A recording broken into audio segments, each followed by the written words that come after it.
weltare ɓiɓɓe fulɓe andu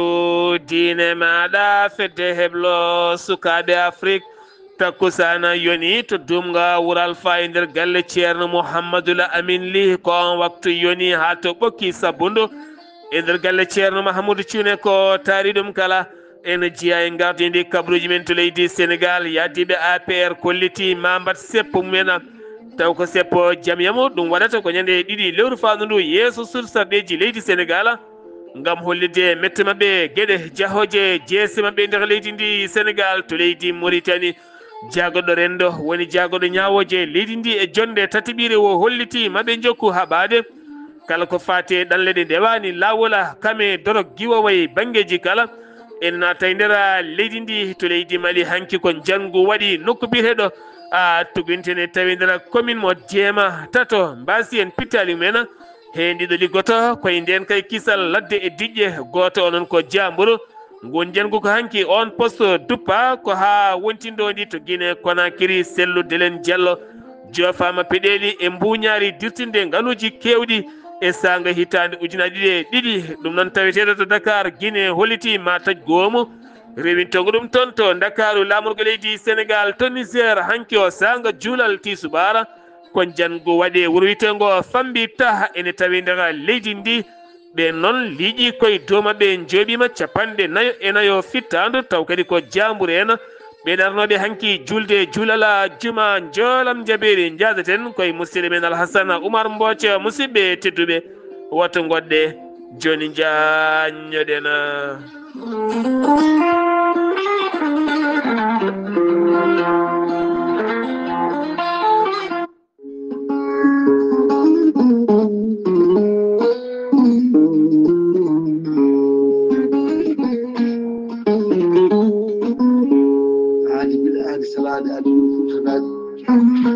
salade aadi ɓuuri firtude aadi ceerno Amadou Tidiane Diallo gorko mo melga wuuro jinneji wi ko firtata aadi mo adudire jayde weltare ɓiɓɓe fulɓe addo diine maɗa weltare TV ceerno Amadou Tidiane Diallo gorko mo melga wuuro jinneji ko wittiyanke leɗɗe ko safriyanke safruji fina tawa jaadiɗo ɓalawale danwal kala ceerno Amadou Tidiane Diallo ene safra rafiji kewɗi ɗe jiiɗa ciirol omo safra wonduɓe kista fibrom dogam sitte rewɓe ɗon ko ɓesdowade rewɓe dartoraɓe kala gorko mo melga wuuro jinneji ene yarani ɓen wonduɓe koyɗe musoje koyɗe ɓuutoje ɓalli ƴakkoji e ɓalli musoji keeceje musoje kala ceerno Amadou Tidiane Diallo dendagal rafima no fotiri so tawi oɗon maldana balɗe tati on ɓurodirtaɗon mbiya alhamdoulillahi rabbil alamin gorko mo melga wuuro jinneji ene yarani ɓen fidaɓe e wonduɓe prostate kala hay sinno prostate ma koko yano ha ala ko heddi so wona no oppiré sa jokkodire ceerno Amadou Tidiane Diallo joni joni certa hen ha laaɓa gorko mo melga wuuro jinneji ene yarani ɓen yawɓe yitade koye men usraɓe gorago e jippiɓe leecce kala e on fanno mo jogui leɗɗe wiyete ko meeɗi moosa aƴetta ɗum joni joni moosa no foti no furo ceerno Amadou Tidiane Diallo gorko mo melga wuuro jinneji ko laaɓɗo riidu ko malade wuri ni wiiɗo sanne sanne gorko mo melga wuuro jinneji ina andino dendagal kilineɓe makko saabu hurum lewru korka ndu dendagal kilineɓe makko no potirno dendagal haajuji e oɗo saaha joni ko promotion 50%. 50% kala to neɗɗo yoɓanno ujunere ko 500 so neɗɗo yoɓanno ujunnaji 10 ko ujunnaji 5 gorko mo melga wuuro jinneji konni wiiɗo sanne sanne e oɗo saaha joni mo tawe to Nouakchott lamorgo leydi Mauritanie to leegal bitegal Samia galle makko ko étage ne huccite usine plâtre to leegal Samia kala jiɗɗo jokkodirde makko nder leydi Mauritanie numéro makko appel mbatta ko 46 94 21 91 so tawi ko numéro makko WhatsApp ko numéro leydi France mbatta ko 00 336 0404 66 27 gorko mo melga wuuro jinneji base makko ne tawe to Dakar ne tawi ɗo mi yii ko ne wiye ceerno Abdoulaye Diallo numéro mum 77 714 94 15 ngam hoyɓi tan e tawateɓe lappol palol dande maaɓe Mauritanie Sénégal Amadou Tidiane Diallo le jogi base mum to Dagana ha to Rosso Mauritanie kala en tawedon sehil makko ene wiye Ceerno Amadou Dia gorko mo leeraɓe numéro mum sotti 17 537 79 28 Ceerno Amadou Tidiane Diallo ko labdo reedu kommalaɗo woni mbadden dando faade makko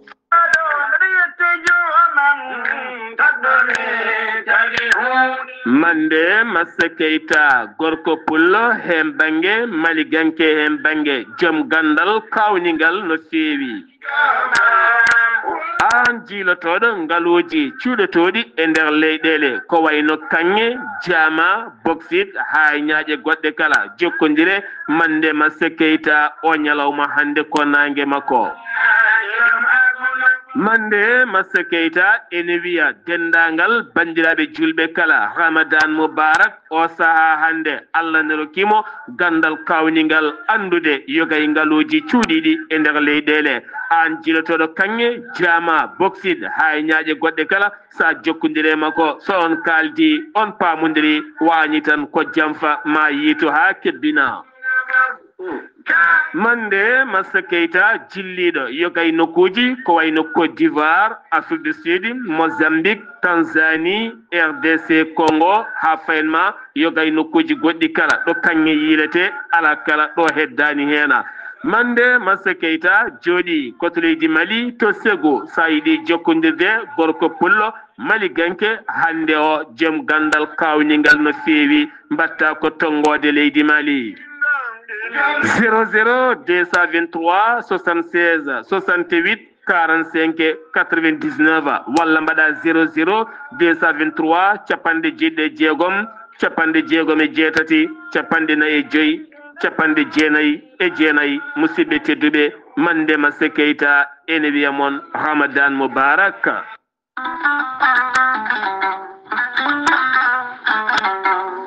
gorel te ko aadi yanke mo firtata aadi e jayde weltare TV gorel te ko aadi yanke ɗoftowo ɓen safrotoɓe e muɗuma gorel te ene hollita weltare mum faade ɓen e kala saaha artoɓe gorel te ene kollita dañi hen aafiya mawɗo no feewi gorel te ko haako moƴƴo iwru ko tokkore dinnoro ari ko wallude e safrude ha moni kala daña aafiya muɗum on joguiɗo AVC cardiaque ƴiƴam dogata e ɗaɗi mum ɓandu jaaɗoru ɓandu wuloru neɗɗo tuƴiɗo mo nangata taare kala mum de gorel te ene humta on haaju gorel te noon sa yiɗi andude ko jangta e mum ko kala jahata koto Google mbaɗa www.gorelte.com ma jangan hoorema kala gorel te an tuƴiɗo donkuɗo yaade juma e jama ni jokkoyde enɗam kala musalla ɓandu no fotiri kala gorel te ene momta ha laaɓa e ballal jomiraɗo o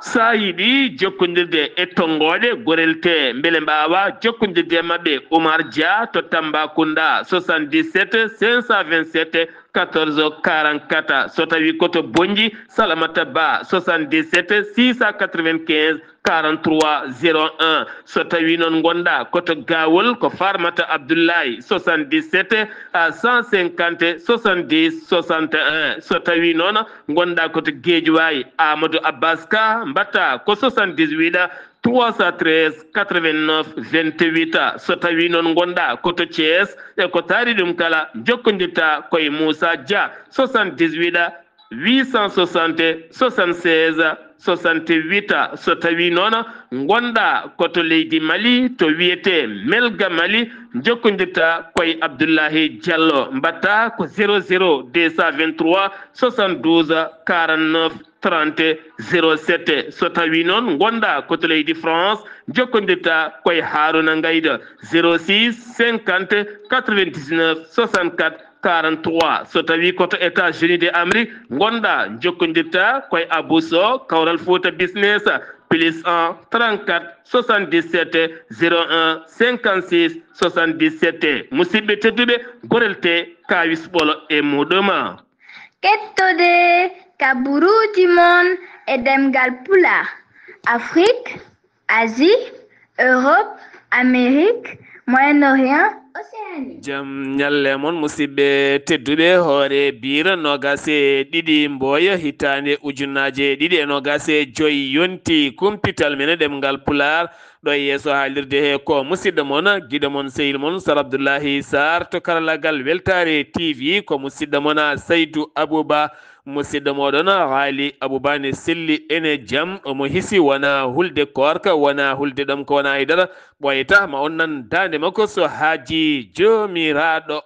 o saaha teskama guyka ɓen yanoɓe nangue hoore kelew ene keewi e nder leydi ndi Sénégal ɗum ko ñalawma hanki o aljuma toon to Wakam o liggotoɗo e patron muɗum tiroynoɗo ken tolno e 100 million ko ɗon kay bandiji tati wuyɓe tato wonɓe moto ko ɓen kay mbawi yande e makko jaade nden 100 million kanko noon koɗo noddi patron makko police gendarmerie kala ari udditi en lasko yañgo no feewi kanko on noon biyeteɗo Cheikh Badiane ko patron makko holliti omo hooli employé makko o no feewi saabu on meeɗa addude ɗen gueɗe oɗo sa fandare makko tan ko yo enquête waɗe hen ɓen waɗɓe ngal baɗal ɓe mbawa nanguede ndewne bolola police mo Parcelles Assainies toon to Thiès pawi juuɗe mumen e fedde wuyɓe bandiji tampinɓe on nokku no feewi haɗɓe yimɓe ɗanade kono kadi koye tefore pele ɓe mbawi rewidade haɓe mbawi kay fawde mabɓe juuɗe e nder nokku dépôt mabɓe téléji téléphone ngaji sakuji rewɓe sakuji worɓe e gueɗe goɗɗe kala mbawi tawede toon ene wonde koppareje ma tolnoy 1,500,000 francs CFA woni ko teta e juuɗe mabɓe oɗo sanoɓe tawe e juuɗe ɓen dadiɓe to Kafountine to ne kadi ko laana yuwi toon jamma aljuma o laaɗe ɗiɗi natodiri jamma aljuma o hen tato majji eɗam ndiyam goto noon yooli hen kono ɓandu mum yiitama hen ɗum ko caggal ñande 16 nduɗo hen eɗen gandi awoɓe ɗiɗo teɓɓitinomo toon e ndiyam ɓenne kadi majjino ha ɗo cuwana taw yiitede oɗon sifa to Touba délégation tamo mbiyata front national de défense ɗum noon ko FDR diɗɗal ngal ganduɗa ardi ɗum ko Khalifa Babacar Sall ɓe mbaɗi jillu mabɓe toon to wuuro teddungo Touba gam jodorade Khalifa général Serigne Bassirou Abdoulaye Khawal mbiyen Serigne Mountaga Mbacké ko yewtidde mabɓe caɗele duumiɗe e leydi ndi ha yoga e gueɗe goɗɗe kala APR kamɓene hanki ɓe mbaɗi haalande mabɓe kolliti oɗo saabi eri kala kay konu mabɓe ɗo wawi wonde kala ɗum noon ko yidde wadde ɓe seppo jaam yamo ɗum noon firtata ko ñande ɗiɗi lewru fandude hendu so jomiraɗo haaji yeeso sur saɗiji leydi ndi jeeyi sababu on seppo noon ko Moustapha Ndekki Saare mo ganduɗa yaltinino konnguli gulɗi jaw e nder ndeɗo yontere yawtunde o holliti wonande ode biyanoɗo ene Mouhamadou Moustapha Ba gonnoɗo jaagoɗo budget mo leydi Sénégal koko wara tene kadi wara ko wargo hamningo no feewi e wiide konnguli makko ɓen noon kolliti ko haali ko hunde bonde no feewi o andani bonande mum ɗo tolni ɗum noon procureur foti kay ko noddudemo wara o yettowo hujjo so tawi omo jogui hen ko laaɓi o adda waɗɓe ngal baɗal mbawa rewnede lawol walla ni hoore ndi riwamo ko ɓuuri yawde yaccade beele o ara e juuɗe ɓen loskoɓe oɗon fannu kono ɗum ko kadi kuulal amnesty dottangal gam tekkinde banggue mum e ustude banggue keddiɗo gam addude toon Amadou Ba mo Pastef ɗum ne kadi koye on fannu tigui ɓe kollita ɓe jaadani hen hay seeɗa o sarɗiyanke maire wuuro Louga Moustapha Diop hanki darima yeeso ɓen sarɗiyankoɓe o dañi noon hujjade hujji kay ko ha heewi ha waɗi joowel kono ala kala ko nafimo so wona kay wutte teddungal makko ɓortama ha laaɓi ɓoyata noon mawo daro e yeeso cetal rewintogal ɗen koppareje dittinaɗe ɗum ko caggal on Moustapha Diop caggal nde jagga on suka debbo biyeteɗo Tabaski Ngoma on noon holliti haalis o kay naati koye juuɗe makko kanko Moustapha koye ñamade makko ɓayde inde makko noddama e ɗin haalisaji jeeyi sababu noon wonande ngal cetal ne foti kay hettademo taw koye dow oɗon sifa ɗum addi wonande oɗon programme nannude jangde français e nder duuɗe alqouranil karima woni kay ko yiiɗi yaccenade ngu laamu leydi Sénégal fandanam kay ko wadde recruté ƴettude ɓeena jangguinoɓe ngol ƴettugol walla mbiyen ko fate banggue dépose ɗin kayitaji kay jogori fuɗɗade ko 25 ha 14 lewru avril fandu ndu so tawi kay jomiraɗo haaji ko wona ɗum ko noon wonande ngam teskede wonande noon kala kay mo ene suuɓe kay ya taw ene suuɓi daara mo yiɗi jangginde taw kadi on ceerno jangginowo e hoore mum ene wondi e beelema fitta mum taw kadi an wonande ƴettete ɗo ko famɗi kala aɗa jogui BFM walla aɗa jogui bac taw kadi aɗa jogui certificat de santé taw kadi aɗa jogui casier judiciaire et carte ma d'identité ngan sano mbawa waɗude déposé ngam jeeyede e ƴetteteɓe on janggin ɗemgal franciyankore e nder duuɗe al qur'anil karim ma wonde noon e beelema ɗen jangginoɓe ɗen duuɗe kono kadi wona kadi taw ko an suuɓi ngal duɗala to Kaolack duko ɓe sagataɓe ɗiɗo wattidi ko goto wasde fittade mum e jaw ko on tigui warimo noon ko F Ndaw caggal nde ɓe kaɓi ɓe duki on hocci ko jamdi lappi mo naate koma toon to hôpital mo Kaolack Cheikh Ibrahima Niass ko toon o yalti aduna o noon F Ndaw o sahani tawi e juuɗe ñande nogas e nayyi lewru nduɗo henna ko nden kay wo darato e yeeso juge jogorɗo ñawdemo o duttoɗen ko ha toon to Thiés wuro wiyetengo Ndukuna ene wuro wiyetengo Ndukuna teska toon ko caɗele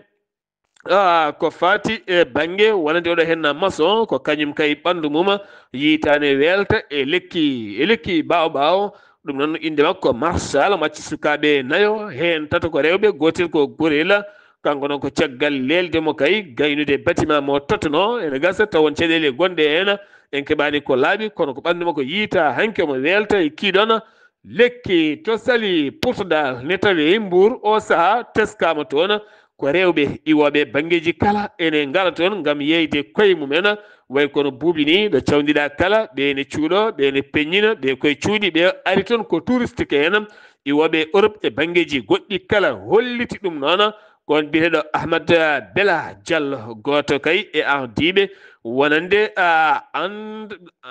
ande bal defar suñu rewmi taw kadi ɗoftodiri koye APR wo hollitinomo eri autorité ji ɗi mbawata yaccade ɗe gueɗe ngam wallide yimɓe daña golle saabu ɗum so tawi duumorima ni cellal ɓalli ma nattu latade kono kadi yoɗade ni e mbadi guenidi leydi Sénégal Haydara Ker Mbaye Sadio ne tawi nder Bohola taw koye département mo Dagana juma mabɓe uddunoɗo ken tolno e duuɓi sappo udditama hanki ɓe juuli hen juma mabɓe e tawtorede sous préfet mo Mbana on noon sous préfet mo Mbana woni Oumar woni on biteɗo Oumar Ndiaye Oumar Sagna Ndiaye jafoɗon holliti noon ɓattake discours ɗum ko caggal nde on juma udduno ken tolno e duuɓi sappo caggal haare wonnode toon min almoto min heedere ga ha ganduɗa noon haare bonde waɗi toon on juma wawi uddede hen ɗum uddi kumpital men e ɗemgal Pulaar e gendi leydi Sénégal paɗen koto leydi Mauritanie jeheten ko toon to Luxembourg gorgola tawi toon musidɗo men ceerno Ibrahima Saydou Kane o ñalawma hande holko gaddanɗa actualité heddoto ɓen ko fati banggue diine min calminima. Alhamdulillah rabbil alamina. Ana wayno lewru ndu ko ɓuri hewde hen yeehi ko heddi ko noon ɓuri hewde baraji sappo cakkitiɗi ɗi ko ɗi ɓuri hewde baraji e nogas ɓennuɗi ɗi. Ceerno Mamadou Haali sappo cakkitiɗi ɗi kala julɗo ene yamira kala dadungal ngal o dadino o firta o dado dadungal ɓurgal tidde e dadungal ngal o dadinogal. Aɗa andi Ceerno Mamadou Haali koɗo jaɓɓade ɗum nde saɗani saɗi ko dusde ɗum nde ha tengti noon e koɗo mo ganduɗa ko poɗɗon lewru korka. Lewru korka so tawi darima sa teskima yimɓe hewɓe ene naata ɗo hoore ɗo kono rewde haɗu ma wiyatu komo Allah ɓuri wallude ɓurɗo tidde fimde ko on waɗata ndu joofa yo Allah hokku en pible tiɗɗi noon. Ceerno Mamadou Haali sappo cakkitiɗi ɗi sen jiiɗi mbiyen baraji nogas ɓennuɗi ɗi fof nana mbatta kadi e sappo cakkitiɗi ɗi e sappo gadani ɗi ko yurmede woni hen, sappo ɗimmi ɗi ko kafforagal bakkatuji woni hen, sappo cakkitiɗɗi ko laabde bakkutuji woni hen sappo cakkitiɗɗi nelaɗo muhammadin sallallahu alayhi wa sallam ko kalten ko en tawe deftere ne wiye minhaji muslim tongode 150 kanko nelaɗo muhammadin sallallahu alayhi wa sallam o laatinomo omo wurtina jammaji lewru korka fof no potirno kono so tawi sappo cakkitiɗɗi ngari o ɓurata wurtinde kadi omo findina yimɓe galle makko yo ngummo sene juula omo findina sukaɓe omo findina mawɓe kala on mo ganduɗa bawɗo julde omo findina ɗum yo ummo juula habri hadis o ko muslim to deftere ne wiye itikaf omo findina ɗum yo ummo juula ɗum noon enenne so tawi en donkani ɓaade ñamtinten gon nelaɗo muhammadin sallallahu alayhi wa sallam ñamtinten sappo cakkitiɗi so ngari goto men fof yo tinno ummo juula hen ko juulanno fof yo ɓeydu julde ko waɗanno e moƴƴere fof yo ɓeydo wadde so sadaka o sakkorno yo ɓeydu sabu sappo cakkitiɗi fof ko hen woni kadi kanko nelaɗo muhammadin sallallahu alayhi wa sallam o wiyatno so tawi jamma leylatul qadri ene yiile yo yiile e sappo cakkitti korka ɗi ɗum no goto e men fof so tawi ene yiiɗi hawrude jamma leylatul qadri yo ɓeydo tinnade o yiilo e sappo cakkitiɗi ɗi yo Allah hokku en hawrude jamma leylatul qadri tinnoɗen no feewi sappo cakkiti ɗi yo Allah jaɓan en ko ɓenni ko o walla en e softede e yaajede e cellal ha mbawen horde ko heddi ko sen koori kadi o jaɓana en yo Allah jaɓan en golle men moƴƴe ɗe o yaafoɗen ko pergitiɗen ko taatiɗen enen noon e dendagal bandiraɓe julɓe fof o ko Ibrahima Saydou Kane Molik Seyba Gorgol ngam weltare ɓiɓɓe fulɓe andu diine maɗa assalamu aleykum wa rahmatullahi taala wa barakatuh wa aleykum salam wa rahmatullah en mbi allahumma amina ya rabbi ceerno Ibrahima Saydou Kane golle ma jooɗi peewi ha toon to Lukseyba Gorgol keddoɗen koye leydi Mauritanie hanki o teskama cukalel dewel majjungel sanga 10 heures wattindi kay ko jinnaɓe mum noddede téléphone wiya ha ɓinguel mo ndena e juuɗe amen kono ma gaddona million taw koye koppareje uguiya kiɗɗe ɗe kono woto kalne police gadde tan ɓe noon leelani noddi police nde police ari nde noon udditi hen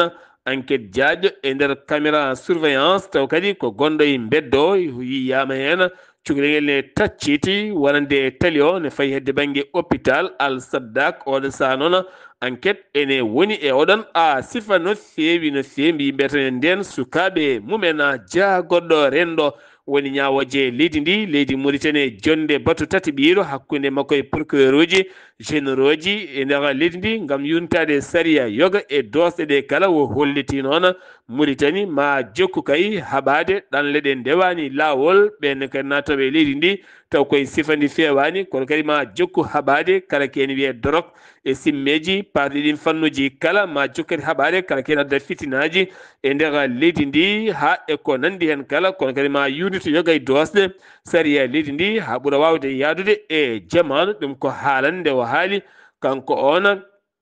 jaagoɗɗo rendo mo leydi Mauritanie jaagoɗɗo balle kame sukaɓe waɗi hanki balle mawɗe no feewi ɗen balle noon ko toon to Nouakchott taw kadi balle ɗen ma wonoy hedde ujunaje 10 famille foyre ene hen kadi rewɓe taw ganduɗa ko ɓen jogui dépôt uji galleji ɗi ne hen kadi sukaɓe taw ko joguiɓe caɗele terɗe ne hen kadi taw ko nayeɓe walla ni taw kadi ko joguiɓe ñabbuji cornique mbawana koye mumen ken tolno e feccere milliard woni ko yaltina gam wallidde ɓeena ha mbawa kay dusodirede taw koye lewru korka teddundu hen leydi Mauritanie ne ɓeyda jokkodiral hakkude mum e leydi Rwanda ɗum ko caggal nde hoorejo leydi Mauritanie Mohammed wuld Cheikh Al Azwani itti nelaɗo mum yettini on ɓattake hoorejo leydi Rwanda woni Paul Kagame fandare nde noon ko wonande kay beele leydi Rwanda ene nangana leydi Mauritanie koyngal ɗon Mauritanie gembi Sidi Ould Aha beele kadi wonoya président bon africain de développement jumgoji jogoy latade toon to leydi Côte d'Ivoire jaagoɗɗo taaridi mo leydi Mauritanie yeddi kay holliti ko wiya ko wodani kala kay keɓɗen ko laaɓi yo addanmo ngam wiyede usine pétrolière darnama toon to legal tujinin ha ganduɗa hewɓe kay kolite réseaux sociaux kamɓe nokkuji kala metti mumen ngam hollide so tawi ɗum laatima ɗon ko caɗele ñabboji wonantaɓe ɓe erima ɗum de ittete ko ɓuuri yawde yaccade o holliti ɗum wondini ko wodani ɗon tenala kala ɗum woodi ɗon hay seeɗa ɗum uddi kumpital men ɗem ngala pular e nder gendi leydi Mauritanie paɗen koto leydi Mali hanki o ko jango waɗi e poste taw kadi ko poste mo ganduɗa ko o e foreya ɓen jogiiɓe kan nden kay kisala non waɗi ko nogguɓeɗe ɗo jangonten e tawe e nder commune mo jeema région de Khaya ko toon noon gon jango waɗi noon kene tolno e tato mbasen pittali mumen hen ɗiɗo kay ko agent ji liggotoɓe o e foreya goto onon ko civil jamuru poste onon duppama hen kaɓirɗe kewɗe mbawi duppede hen caggal waredemo kanko on Boubou Tigala Cissé ɗum wonno kene tolno hande balɗe tati taw wonno gardinoɗo daral jawdi taw kadi ko toon to ñamana gonnoɗo e auto mum ne fati galle mum to yirimajo sanga 20 heures ko nden fella ɓe wonnoɓe moto ɗiɗo pellimo tabital pulagu noon yaltini communiqué holliti yonnani kay ngoɗo wargo teni kadi gandi o biftanoma balɗe seeɗa accita ko ala ɗum kono ɓe kolliti ɗum ɗo henna yo lelawal manggal waɗe hen e kala saaha ko wayni ene waɗa e nder leydi ndi ha tenti noon oɗo henna mo ganduɗa kay ko neɗɗo baɗɗo fayida jawhaji mum kono kadi ko darinoɗo leñol fulɓe no fewi ha tenti noon e ngalɗo hen daral ngal ganduɗa kan jungo makko tan ɓurno wawde wonde hen to gawo caɗele carburant toon to cité askiya ngam teskede kay carburant ne satti no fewi ceergol muɗum ɗum ko caggal wonande carburant met ɓurno wawde iwde kay ko toon to leydi Niger noon ne jogui caɗele to banggue Niger ne jogui caɗele mawɗe no fewi to banggue wonande carburant hakkude gawon e Niger ma wona temetete capanɗe jeetati e nayya kilométre ɗo ganduɗa hande o wonande litre essence goto ne yaa ha 1.4 mbuɗu no fewi ɓe erima autorité ji ɗi nde mbawata yurnitade ɗe gueɗe musɗe no fewi jeenayo nangganoɓe taw kadi ko ɓattiɓe imam Mahmoud Diko ɓen yinnoɓe yuɓɓinde seppo ñande sappo e nayya lewru février gam jaɓɓade imam Mahmoud Diko tawite toon to Algérie ɗum ko caggal yogay situji nde kolliri on winoma arte on saaha ɓen nangganoɓe noon darima ñande alhamisa heccanki nde e yeeso suudu ñawor toon to Bamako ñawore mabɓe noon jogori kay yande ko yontere fande so jomiraɗo haaji paɗen koto leydi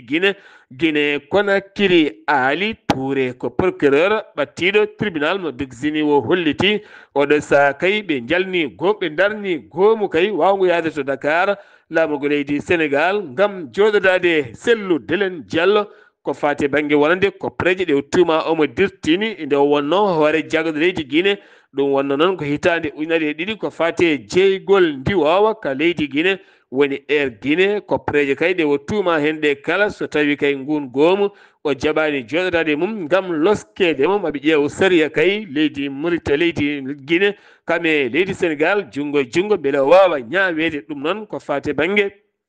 wonande ko fati e yaddiɓe UFDG landama ko ɓe kolliti ɗum ɗo henna kala ala ko addi ɗum so wona yide ɗawdemo e sumgoji tijjade nder nde ɗo hene hitande gam teskede Cellou ene heewi dole no fewi ƴeewa feere kala gam haddemo yaade jeeyede e ƴamoɓe lefol laamu to Niger ko capanɗe nayo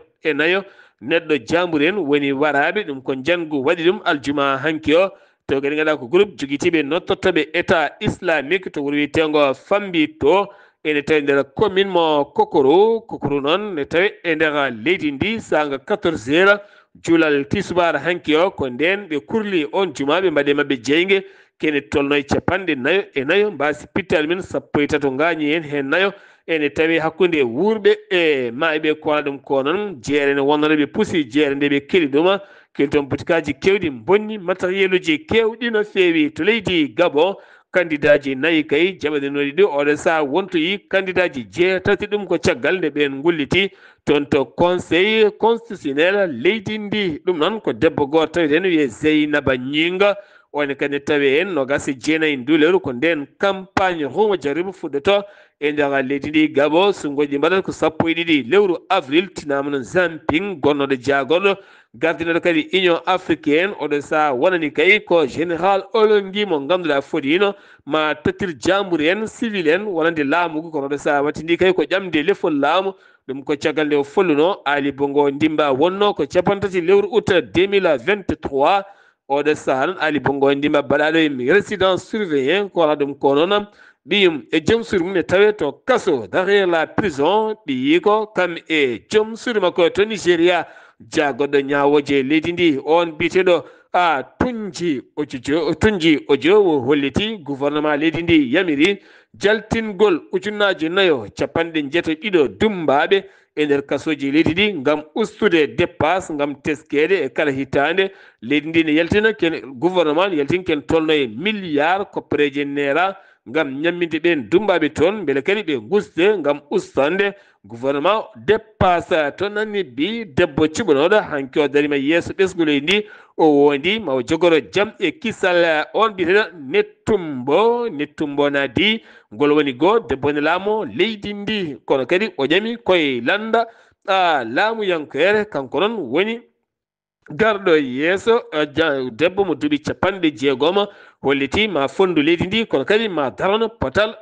leydi ndi joolam jabiri israila jaggoɗo konu mum holliti ma liban hizbullah nimsuno fewi ɗum ko subaka hande ase ɗo nde beddi rokketaji tati faade toon to israila ɓe kolliti maɓe gummin konu ngam piggal ngal ganduɗa ɓen gonta wat ngal ɗon baɗal to turki ko seppoji mawɗi mbaɗi toon to istanbul jeeyi sababu noon ko caggal nde maire istanbul jaggano ngam tumede ɗum e gueɗe mbuñayi tede kadi on maire kewɗo doole no fewi ƴamodirowo e Recep Tayyip Erdogan États-Unis aɗa Donald Trump holliri aɓe goni kay e fewnude avion guerre mawɗo no fewi F-47 mo hono mum yiyaka taw to banggue yawde wawde weɗade e yawde kay woɗɗoyde gueɗe to banggue fannu guerre nogas milliard koppareje dollar kay jogori wanjoyede hen Alhassane Oumar Mbothia mi salminima. En calmitima Sar Abdoulaye Sarr en calmini dendagal hettiyankoɓe Ayawo TV habruji men e jolama jaɓeri e ñalawma hande o puɗɗoɗen ko leydi France toon dey François hono Bayrou gardiɗo jagorde ɗe o dañi kay woto caɗele mawɗe no fewi ɗum noon ko yontere mande fodde noon o dañi balɗe temedere e gardingu kay ɓen jagorde ɗe ɗum noon hayso tawi wonde ni toon to cabinet makko to wonde ni ɓen gardini ko toon guila kay e wonɗen caɗele hakkude mabɓe leydi hono France hani e censure taw kadi ko wona eɗen gueɗe taw ko loi d'orientation mabɓe ko fati kono ndema hani e wona eɗen gueɗe ko fati noon kadi e texte uji ko fati noon e ɗin taw kadi ko drogue aji ɗum ɗum foof jo wat feere kadi waylo hono waɗi hen ɗum noon hayso tawi ni poste makko ɓe jiiɗa kadi ɓe jirɓina ɗum kono no dey o warñi kadi e ɗeɗo balɗe leyɗele kono deddude hono Amérique ñande nasade nogas lewru mboyi ujunnaje ɗe nogas e joyyi Donald Trump siifi wonde kay jagorgal mabɓe fati kadi fédéral ko yowiti e jangde yo itte so tawi noon aɓe paami noon tawde ko aɓe daɓɓikini e goɗɗo golle makko ɗum noon yombal feere ɓe guitta ko yimɓe heeɓe noon ma jadaɗe goɗɗo miijo kolli kay taw ko mettere mum en no fewi ha mbawi hono seppu toon Angleterre toppitiɓe ndenka bowallaaɗe ɓe diwoje ɓe toon to Londres U3 ɗum noon ɓe mbawi ɓe ɓuddi toon e ñalawma hanki o sanga waktuji nogas e tati jamma fayi mintaji capanɗe joyyi e jeenayyi ɗum noon addi ɗum noon ɓe mbi ko aɓe jogui caɗele to banggue électricité Gaza e nder taw kadi ko leydi Palestine Israël wawi hono ɓeydude taw kadi ko hebbinde piyanɗe no fewi e nder wuuro Rafa ɗum noon caggal ko nde yimɓe Hamas en beddi toon taw kadi korkotaji joni hay jonde mabɓe ene satti no fewi Israël cour mabɓe suprême taw kadi ko leydi hono Israël dartini ñande aljumare nogas ko lewru mboji ujunnaje ɗiɗi e nogas e joyyi taw kadi ko pellital ngal ɓe ƴettirno wadde kay yidde kay ittude e golle mum taw kadi ko ramen on barlo kanko woni chef de Chine bet taw kadi ko service de sécurité mo intérieur mo leydi hono taw kadi ko Israël ene wayno noon ngal ɗon pellital ko caggal kay nde ɓen kadi taw kadi ko lunɗo ngo partima on lunɗoji hono landaji nayyi taw kadi ko lunɗo kañum e on je goto mbawi wadde kadi dépose taw kadi hokkuru men ngam jaadani kay e ko ɓe mbi wonde aɓe guitta on e golle mum ko ɗum dey Sar Abdoulaye Sarr tonguno ɗen e jolam jaɓeri e ñalawma hande o taw wonno koye dande musidɗo moon Alassane Oumar Mbodj gorko mo Sarandogu ngam weltare Ayawo TV. Alhassane Oumar Mbothia golle ma jooɗi peewi ɗo yeeso alirde ko musidɗo moon guiɗo moon sehil moon Sar Abdoullahi Sarr to karallagal weltare TV ko Saydou Abouba kettimalaki jaam yo jaam Allah hiranena.